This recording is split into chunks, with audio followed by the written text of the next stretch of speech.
Privyet. Меня зовут Thomas Steinbuch. Thank you for coming to my paper. The title of my paper is Nietzsche's Posthumanist Social Vision, a critique of Ivan Soll on the chapter titles of Ecce Homo. Nietzsche planned Ecce Homo to be the foreword to his Hauptwerk, the revaluation of all values. He wrote this foreword to his values revaluations project to establish who he is, as he says in the preface to Ecce Homo, who he is to claim the right to lead us forward in that project. Nietzsche's values revaluation is in the direction from democracy to a new nobility.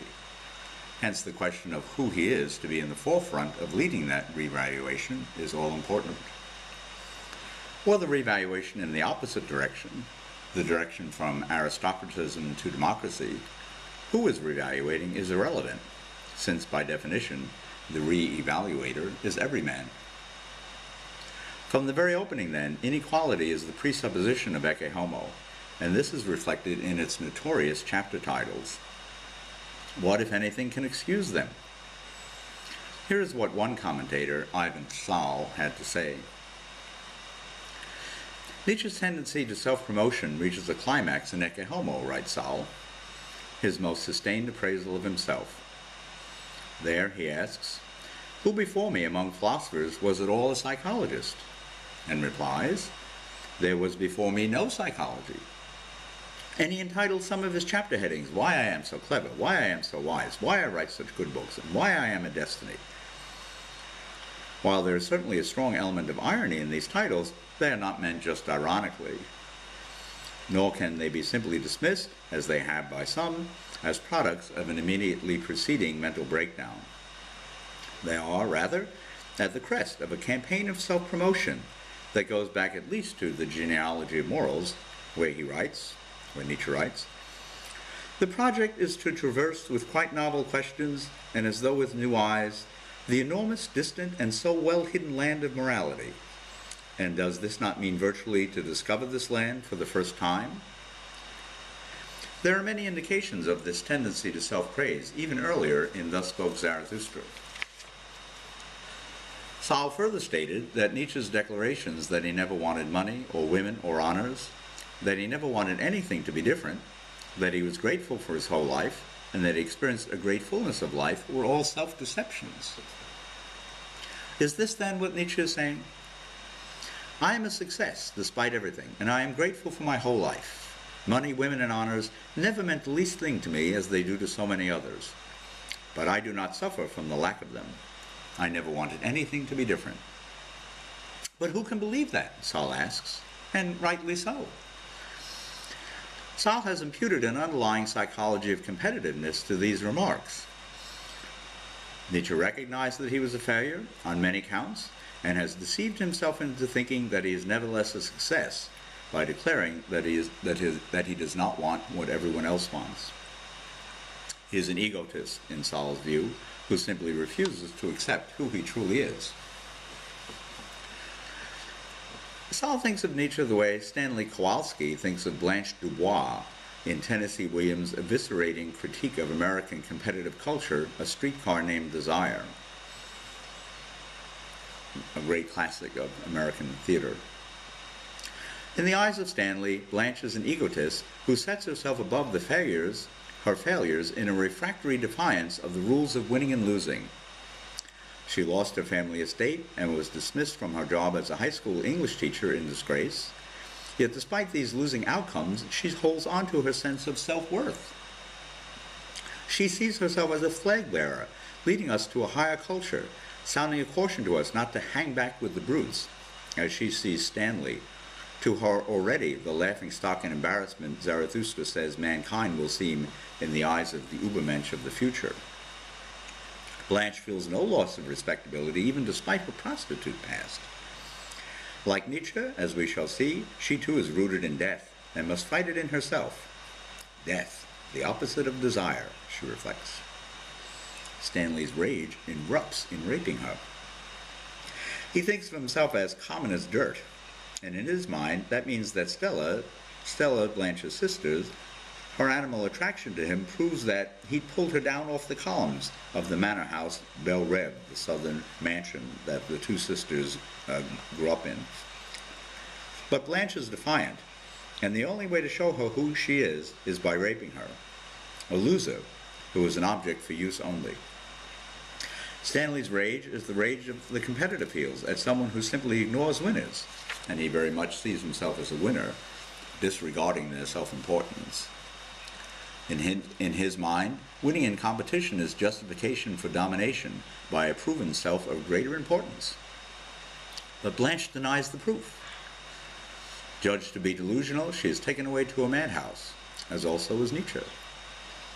Was Nietzsche also deluding himself in thinking that he was not a loser in life but belonged to a higher culture and could lead us to a future of higher culture? The facts tell a different story from Soll's narrative. In Ecce Homo, as in no other of his works, Nietzsche revealed the nature of his relation to his father. He made this revelation at last to ensure that his Hauptwerk would not be misunderstood. I believe that Nietzsche inherited a mood disorder from his father, suffering from what he called the affects of resentment. Resentment burnt up life in him and became a resistance to life which he had to overcome. By overcoming resentment, the perspective at the lowest rung on the ladder of life, he created in himself and could identify the values at the highest rung on the ladder of life. It was this inner dynamic of self-overcoming that put him in the position to lead the values revaluation. But how could Nietzsche have inherited a mood disorder, and how did his father get it in the first place? The answer lies in the burgeoning field of genetics known as epigenetics. The epigene is a set of chemical markers that regulate the gene code by flagging a gene up or down for transcription, meaning that the corresponding proteins for which it codes might be synthesized too much or too little, or not at all when it should be. Proteins control all metabolic processes, including the metabolic reactions and chemistry of mood disorder. Production of excess cortisol by the kidneys, for example, has been identified as the chemical basis of depression. Ludwig Nietzsche died from brain disease that consumed 1/4 of his brain at the time of his death, probably caused by tuberculosis of the brain. It is likely that he developed an abnormal epigene because of the circumstances of his brain disease, and possible that Nietzsche inherited that epigene from him by transgenerational epigenetic heritability. In a letter to his friend Overbeck, Nietzsche says that he inherited a general lack of life force from his father. And in Ecce Homo, he says that, as my father, I am already dead. Tuberculosis is slow-acting and may well have onset in Ludwig Nietzsche's middle 20s and could have become quite advanced at the time Nietzsche was conceived. Sperm cell DNA updates moment to moment so that the most recent experience is epigenetically coded. Nature's message to Nietzsche, as per his father's experience, may have been that he was entering an environment that required the brain to follow this coding, so that it interpreted it as adaptive, even though it did not apply to him. But even if Nietzsche did not inherit an abnormal epigene from his father by transgenerational epigenetic heritability, the mood disorder he described as life-weakening by the affects of resentment still could have been caused by environmental influence on his epigene. The psychological life of his father as a primary caregiver could have influenced Nietzsche's epigene in early fetal development, and that influence would have been reinforced later in childhood. Nietzsche's self-overcoming of resentment meant life becoming more. I created life in myself. I added life to myself, he tells us. He created ein Mir of life in himself, he says, and this feeling, Mirgefühl, is the feeling of becoming stronger. Furthermore, we know that stresses, including self-imposed stress, can upregulate or downregulate genes, so that they are transcribed or not, as the case may be. Nietzsche's self-overcomings were self-imposed stresses, which he undertook to moderate life-weakening by the thoughts and feelings of resentment. At the heart of his self-imposed disciplines to moderate resentment is the thought of not wanting anything to be different. Not money, not women, not honors. I want nothing to be different. That is an exercise of the agency of will to power mastering renunciation that wants everything precisely to be different. This is the meaning of his thought of the eternal recurrence of the same. Here was his feeling of increasing power, of resistance overcome. Over time, the gene coding for the proteins regulating the metabolic processes associated with his mood disorder of renunciation and retaliation, the gene coding for the proteins regulating the metabolic processes beneath that psychology would have been forced to re-regulate. This new epigenetic coding for ein Mir of life would then have been heritable. The central thought of Nietzsche's social philosophy is being in command of life weakening from the spirit of revenge. In command of resentment in himself, we, as good warriors, instinctively recognize the agency of the will of life in strengthening life in Nietzsche, and we choose to follow him in this respect.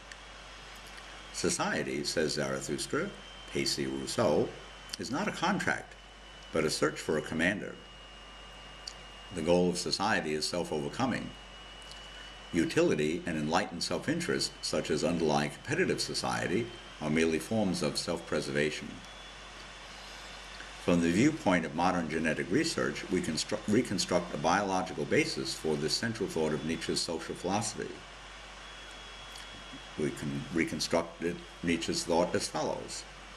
Nietzsche's Übermensch of überflüssige Leben, as he speaks of him, overflowing life, will be the being who inherits the collective self-overcomings that create life as epigenetic re-regulation of the gene code. Soll's view is that, despite their element of irony, in the final analysis, the chapters of Ecce Homo cannot be read.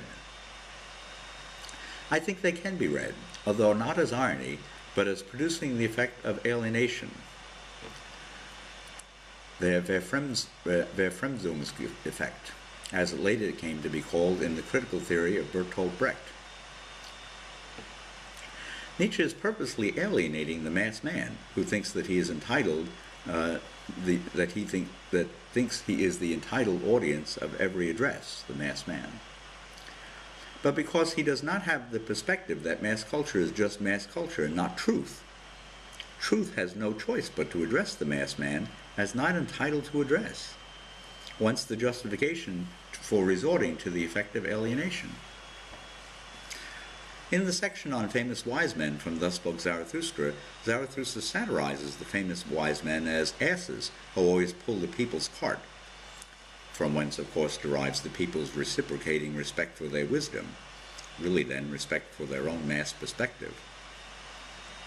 Why I am so wise is put before the mass man by default, since it is the only audience. But it ridicules him because the truths of real wisdom, Dionysian wisdom, are so utterly inaccessible to him. In Famous Wise Men, the truths so inaccessible to the mass man are clearly set forth, but the technique of direct address proved to be a failure, as did Thus Spoke Zarathustra as a whole. In Ecce Homo, by contrast, one must set oneself apart from mass culture to see them. To the intended reader who delights in all that alienates the mass man, the chapter titles of Ecce Homo are an inducement to read further. Soll has stated that Ecce Homo represents the crest of a campaign of self-promotion. If, as discussed, Nietzsche developed an abnormal epigene because of his father's brain disease and went on to overcome its psychobiological effects of resentment, then there is an empirical basis on which to evaluate his claim to have the right to lead us to a values reevaluation from life in decline to life in ascent. Thank you very much.